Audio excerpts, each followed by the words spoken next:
വിവാദങ്ങളിൽ ആദ്യമായി പരസ്യ പ്രതികരണവുമായി ആദില നൂറ. ഫൈസൽ മലബാറിന്റെ ഗൃഹപ്രവേശന ചടങ്ങിലേക്ക് ഞങ്ങളെ ക്ഷണിക്കുകയും ഞങ്ങൾ അത് ആദരവോടും സന്മനസ്സോടുകൂടി സ്വീകരിക്കുകയും ചെയ്തു. ഇൻഫ്ലുവൻസർമാരാണെന്ന നിലയിലോ പണത്തിന് വേണ്ടിയോ പ്രശസ്തിക്ക് വേണ്ടിയോ ആയിരുന്നില്ല ഞങ്ങൾ പങ്കെടുത്തത്. ഞങ്ങൾ രണ്ടുപേർക്കും വ്യക്തിപരമായി ക്ഷണമുണ്ടായിരുന്നു. ആ ക്ഷണം ഒരു നല്ല മനസ്സിൽ നിന്നാണ് വന്നതെന്ന് ഞങ്ങൾ വിശ്വസിച്ചു. ചടങ്ങിൽ ഞങ്ങളെ ഊഷ്മളമായി സ്വാഗതം ചെയ്തു. ഞങ്ങളുടെ പേരുകൾ വിളിച്ചു, ഫോട്ടോകളെടുത്തു. ആതിഥേയ മര്യാദകളോടുകൂടി ഞങ്ങളോട് പെരുമാറിയത്. ഞങ്ങളുടെ സാന്നിധ്യം അവിടെ ഒരു പ്രശ്നമാണെന്നോ ഞങ്ങളെ ആവശ്യമില്ലെന്നോ ഒരു സൂചന പോലും ഉണ്ടായിരുന്നില്ല. എന്നാൽ പിറ്റേ ദിവസം 2 പെൺകുട്ടികളെ ക്ഷണിച്ചത് ഒരു തെറ്റായിപ്പോയെന്നും ഞങ്ങളെ സ്വീകരിക്കുന്നത് സമൂഹത്തിന് തെറ്റായ സന്ദേശം നൽകുന്നു എന്നും സൂചിപ്പിക്കുന്ന ഒരു പൊതു പ്രസ്താവന കണ്ടപ്പോൾ വല്ലാത്ത നിരാശ തോന്നി.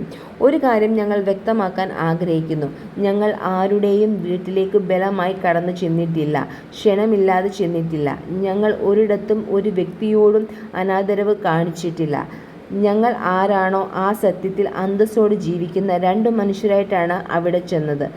ഞങ്ങളുടെ ഈ നിലനിൽപ്പ് കാലഹരണപ്പെട്ട ചിന്താഗതികളെ ചോദ്യം ചെയ്യുന്നുണ്ടെങ്കിൽ അങ്ങനെ ആയിക്കൊള്ളട്ടെ. ഞങ്ങളുടെ സാന്നിധ്യം ആർക്കെങ്കിലും അസ്വസ്ഥത ഉണ്ടാക്കുന്നുണ്ടെങ്കിൽ അത് അവരുടെ പ്രതിഫലനമാണ്, ഞങ്ങളുടേതല്ല. സ്നേഹം ഒരു ധാർമ്മിക കുറ്റമല്ല. സത്യസന്ധമായി ജീവിക്കുന്നത് ഒരു സാമൂഹിക ഭീഷണിയുമല്ല. ഞങ്ങൾ ആരുടെയും മാപ്പ് ആവശ്യവുമില്ല.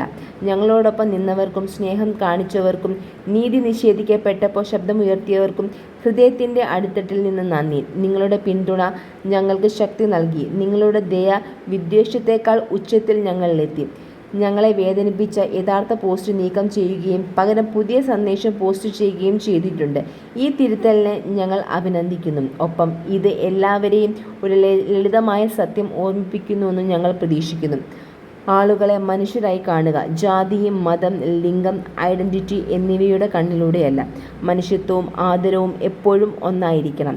ഞങ്ങൾ സ്നേഹത്തോടും അഭിമാനത്തോടും സത്യസന്ധതയോടും കൂടി മുന്നോട്ട് ജീവിക്കും. ലോകം വിവേചനത്തേക്കാൾ ദയയെ തിരഞ്ഞെടുക്കുമെന്ന് ഞങ്ങൾ പ്രതീക്ഷിക്കുന്നു.